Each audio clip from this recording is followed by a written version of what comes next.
Pavilion Technologies, a spin-out of MCC, the Microelectronics and Computer Technology Corporation, is pioneering the application of adaptive software technologies to the industrial process environment. Pavilion software, Process Insights, enables process engineers to accurately model, optimize, and control complex production processes based solely on the analysis of historical data. The benefits of Process Insights have ranged from improved product quality and yield, waste minimization and environmental enhancements, to reduced raw material and feedstock requirements. Headquartered in MCC's facility on the University of Texas Balcones Research Center in Austin, Pavilion staff of engineers and scientists have successfully commercialized advanced neural network technology originally developed during a 4-year joint effort by MCC and Eastman Kodak. MCC, with over 400 employees and jointly funded by 70 member corporations, provides very close working support to Pavilion and its staff. Hi, I'm Reginald Black.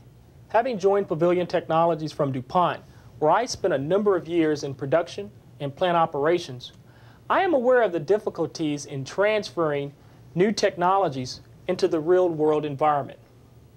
The following demonstration illustrates how easily Process Insights circumvents this problem. I am sure you'll be pleased with what you're about to see.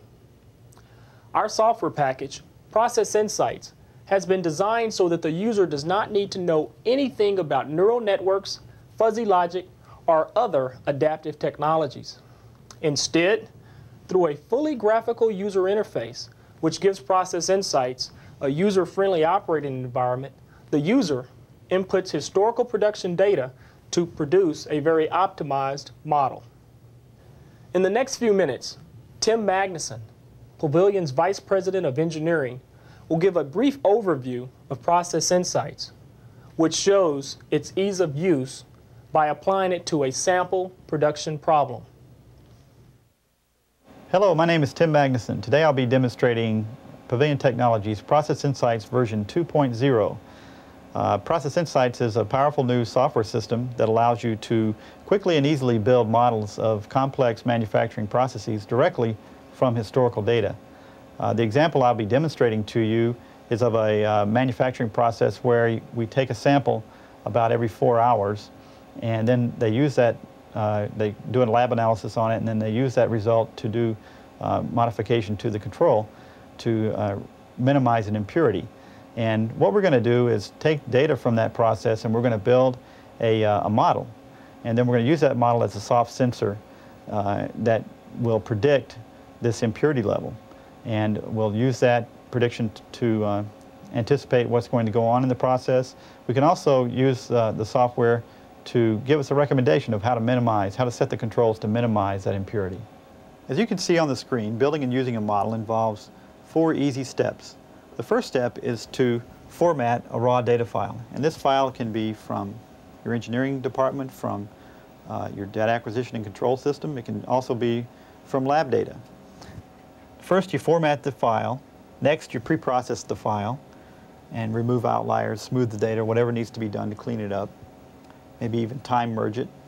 The third step is to create a model, and we can either build a prediction model or a control model. The control model, which we will not be building today, takes into account controls and external variables and their effects on state variables and outputs. And then the last step is to analyze the model that we've built, doing sensitivity analysis on the inputs to see how they affect the outputs, doing what-if analysis, sort of like a software controlled experiment where you don't really perturb your process. Instead, you perturb our model and you see what the outputs are and how they change when the inputs change. But what we'll do today is build this model, and then we'll analyze it and get a set point recommendation for better operation. So I'll click on Format first. We'll be creating a new format for file, and I've got a real simple data file called simple.data. So I'll double click on it, and we'll go out and read that data file. It has 2,770 rows in this data file. It's got 9 input variables and one output. And of course the output is this impurity level that we're trying to build a model of. So when it comes up, you see that our formatter has taken some best guesses at what's going on. It's guessed that these data points are separated by tabs. And so it says there's just a tab separating the columns. It's figured out that it wants to probably skip the first row of data, which is just a comment of what the file is. It guessed that the second row is a name column, a name row with names of each column in it.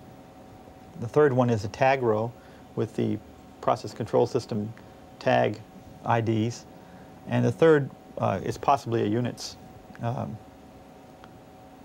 row. But we can look at that and see that there aren't any units in here. So what I'll do is just tell it that these are not units. Let's skip this one and say OK. Now we'll want to format the columns. So the second step in the formatting process is to format the columns. The first one was to format the rows. So here we're going to format columns. And it'll break it into sort of like a spreadsheet, but there really isn't any spreadsheet functionality here. This is just looking at the format. And then that looks pretty good. We've got the columns of data, all their values correlated with dates and times here. And we'll now verify that format. It looks fine, so I'll say done. Now we go to the second step in the process. We're going to pre-process the data. So let's click that button and create a new data set. A data set is simply a collection of columns from possibly multiple data files.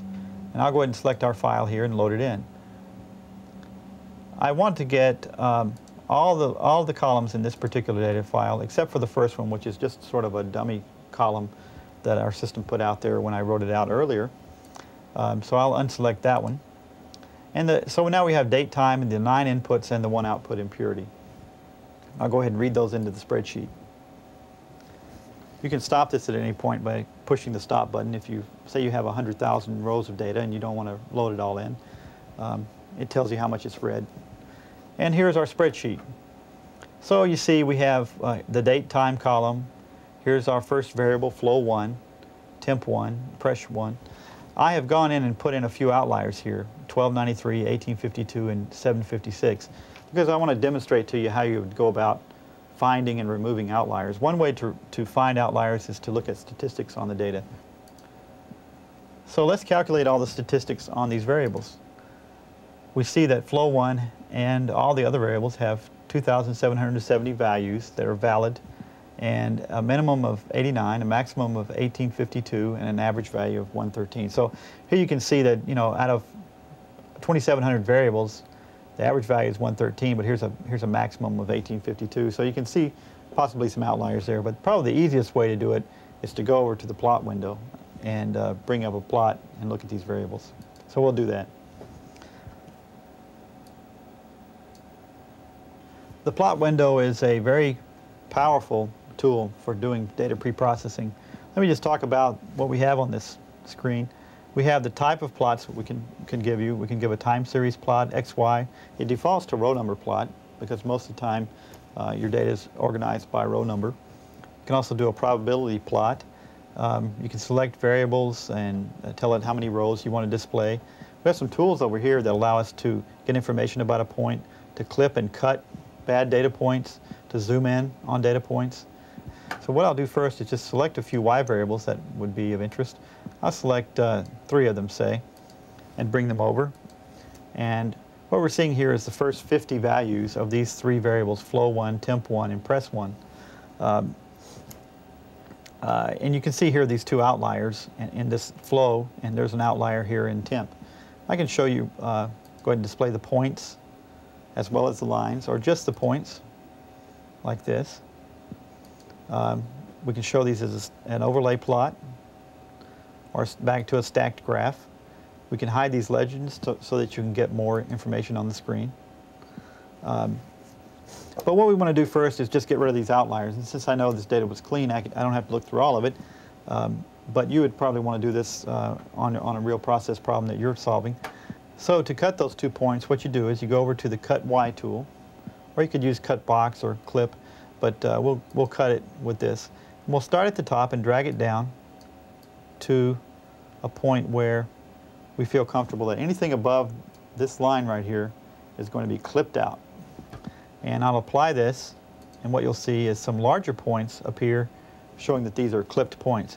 And if we went over and look in the spreadsheet, which I'll move this out of the way so you can see, down here in the spreadsheet, it shows that these guys have been cut out. These were the 2 points. These 2 points right here are cut out of the spreadsheet now. Here's a bad point right here that happens to be this point. Let me cut it out. I'll move it up a little bit more so you can see it better. So I'll say cut that variable. And I'll apply the transform, and you'll see it update the spreadsheet and the point.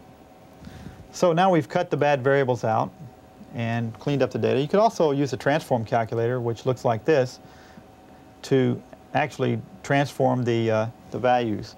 And we have all sorts of transforms in here that can be applied to the data. So now we've done the pre-processing. We've got our data ready to train our model, and it asks us if we want to save the data set. Normally you would. I'm not going to, because I'm not going to keep this data. But now we're going to go build a model. So I'll click the model button, and we'll go build a prediction model. What we want to do is take the inputs from the process and predict the output. Then we want to use that prediction model to get a recommendation of how we should set the inputs to get the desired output. So I'll click prediction, and it comes up with all the variables displayed here. And I'll need to tell the system which are inputs and which are outputs. So I'll say input and name flow1, temp1, all of these variables as our inputs. Let me scroll over to the end here so you can see the end of it. And name the impurity as an output. I left one of my inputs out, so temp3 will also be an input. So we have 9 inputs and 1 output. Now I need to save the model, so I'll go up here to the File menu and say Save Model As, and I'll call the model Simple, because it's an easy little model. And then I'll say was trained with the simple data set. And click Save. It's now saving that model. It brings up a statistics screen on the model. It gives me the name, the type of the model, the comment I typed in. It has 9 inputs and 1 output. And it has taken that 2,770 data points, and since we named 3 outliers, there were 3 of the patterns that it couldn't use for training. So it's got 2767 total patterns. It automatically took 2,350 of those, and it's going to use those to train the model. It'll use that data, it'll present the data over and over again, and each time we do a presentation of the data to the model, and it'll modify itself. Each time is called an epoch. And it saved out 417 of those patterns to do testing. So it'll train the model, and then it'll test the model. It'll train the model and test the model. And it'll do that until the error associated with the inputs and the outputs, if I give it a set of inputs, the actual versus our predicted output, when that error gets very small, we'll have a good model and we'll stop training it. So let me now go begin training the model. So I'll click Train. And when we first start training the model, our model doesn't know anything about the data, so it won't be a very good fit. And I can show you that by turning on the display and starting the training. So here you see, not a very good fit. The red line is the predicted value from our model. The blue line is the actual value from the plant. And if you watch it here, within a very short time, it begins to kind of pick up on the model. This is still within the very first epoch, the very first presentation of the data to the modeler. So it's already pretty good, even within the first epoch. And we'll let this thing train for about 50 epochs, and we'll have a very good model. I think the R-squared at that stage will be about 0.97. So it'll be a very, very high fidelity model.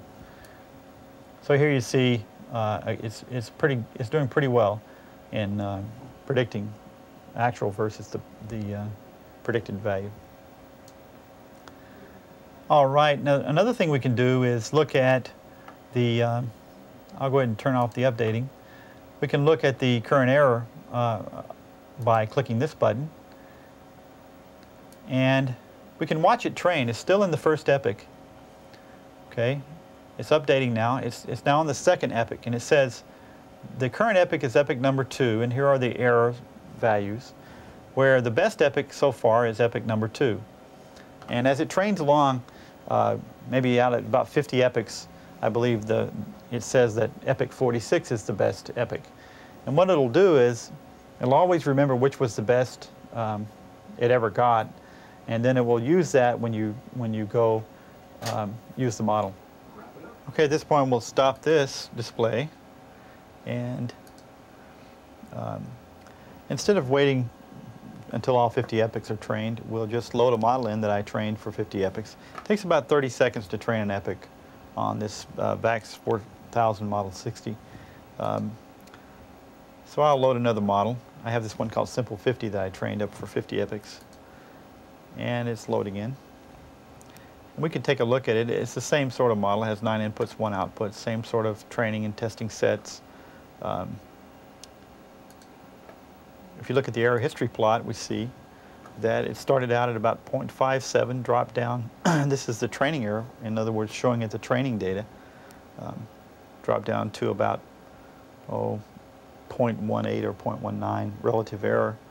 And the test error, you see when we're showing it the test set, we turn off the training and show it the test set, and it would kind of jump around at first, and then it sort of settles into a nice about 0.2 level error. So these are relative errors. If we look at the error display here, we see that the very best epoch we had in the 50 epochs we trained it was epoch number 47. And the training relative error was 0.171. The testing relative error was 0.2.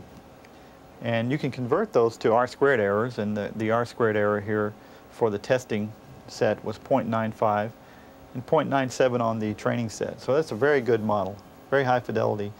Should match up very closely with what the actual plant does.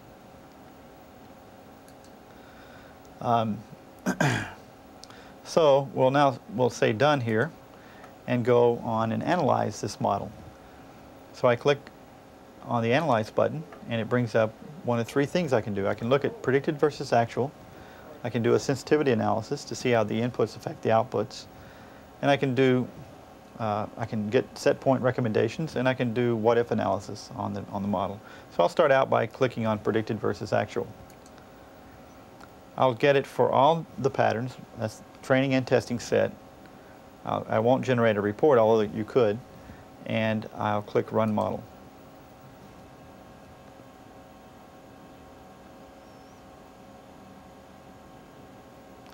Now it brings up a plot. If this were a perfect model, you'd have a single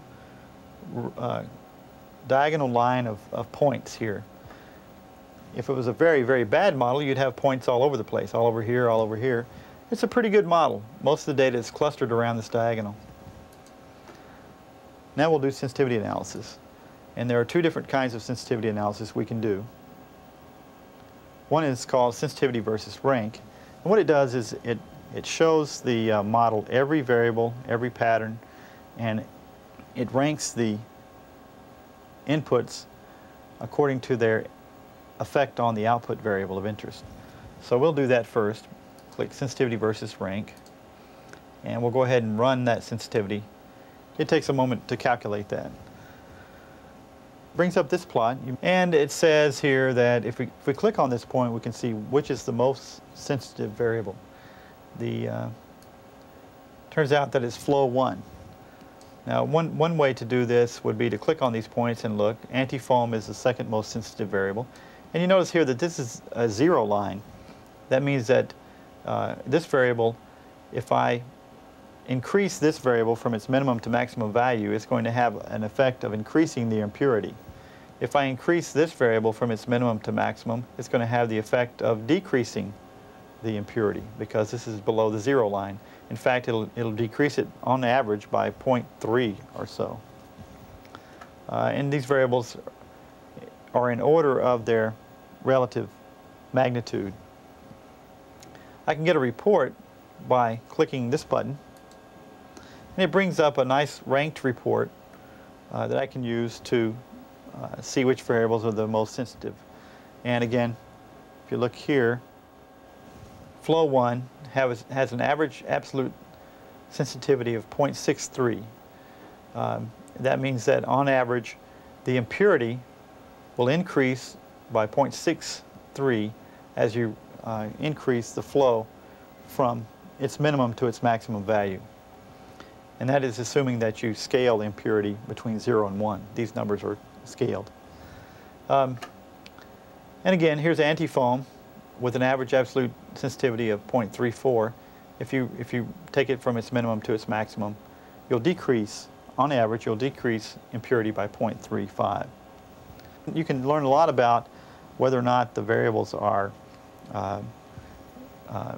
nonlinear or linear, whether they're monotonic in their behavior or non-monotonic. And just by studying these sensitivity plots, you can learn a lot about your process. Okay, the last thing we'll do is look into the set points and what-if screens. These allow us to take the model that we built and to get predicted inputs, which is set point recommendations, and also to do what-if analysis, saying, what if I put these inputs into the model, what outputs would I get out? So let's go in there and see. The first thing we want to do is just kind of look at the screen. Over on this side of the screen, we have all of the inputs to the model. And on the other side of the screen, we have the output, impurity. Now, I'm going to go into impurity kind of quickly here. You won't be able to see this, but I'm going to turn on a strip chart so that we can watch what happens when we run this model. So going back to the other side, up at the top, I'll go into the mode of predicting outputs. We're already in that mode. We'll use the data set that we trained the model on as our input, and we'll use all of the patterns. I think I'll just use the test patterns actually because it'll go faster to run through the model. And what we're going to simulate here is that you went out to the plant, you got some more data, and you just want to run it through this model and see what happens. So when I click run on the bottom down here, we get a little scroll plot, and you see the predicted is red and the actual is blue.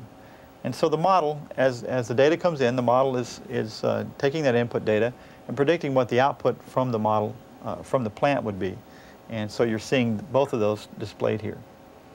And it's a pretty good model. It's, as you can tell from the R-squared, it's a very good model. So that stopped, and it had some big changes in that data, and it tracked them very well. So we stopped that. Let me move this little plot out of the way. And so that is how you would use the model to predict what was going to happen in the plant. And you could actually go up here and generate a runtime model and use that model in the plant in a closed loop process to do real-time prediction. And if you had time delayed some of the inputs and set up the outputs such that you could predict future values, you could predict, say, an hour or two in the future of what the plant was going to do. And that would be valuable information for your operators in making changes to the plant. All right, so the next thing we'd like to do is, say, predict inputs. And what we'll use as a source is the screen. We'll go over here to this little green bar, which is our desired value for the output. And I'll pull that down to some minimum value. This is what we'd like the output to be. And I'll go down to the bottom. Well, one thing we want to do, though, is we knew flow 1 really worked best up in this range. Gave us the most output with the least impurity in that, for that high flow. So I need to set a constraint. So I'll drag a constraint bar up and say, you've got to operate up here in this high region. You can't be pushed down into this region. And we'll do the same thing for antifoam. If I could grab it. Let's see. I'll move antifoam up here. We'll also have antifoam be at a very high value, maybe just at least half of its operating range. So we've put a couple of constraints in saying that you can't, in recommending a set point, these are some minimums that you can go under.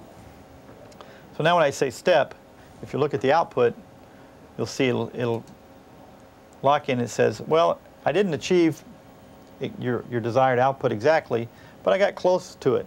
And if you go to the input side, you can see what values here for flow 1, temp 1, pressure 1, flow 2, the system recommends to go out to your plant and set as set point recommendations to get the desired output on average.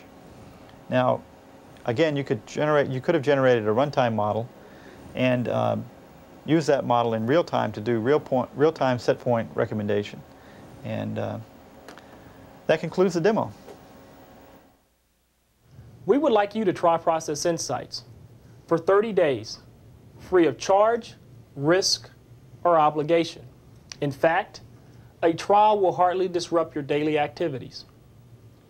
During the evaluation, we'll also offer technical support and services. We believe that once you see for yourself the ease of use and the true value of our software, you'll want to have it available to you at all times. And if you're not satisfied, simply return the software. We understand that this is somewhat a unique approach to product offerings, but we feel certain that Process Insights will perform well in your process environment. To arrange your personal demonstration, call Pavilion Technologies.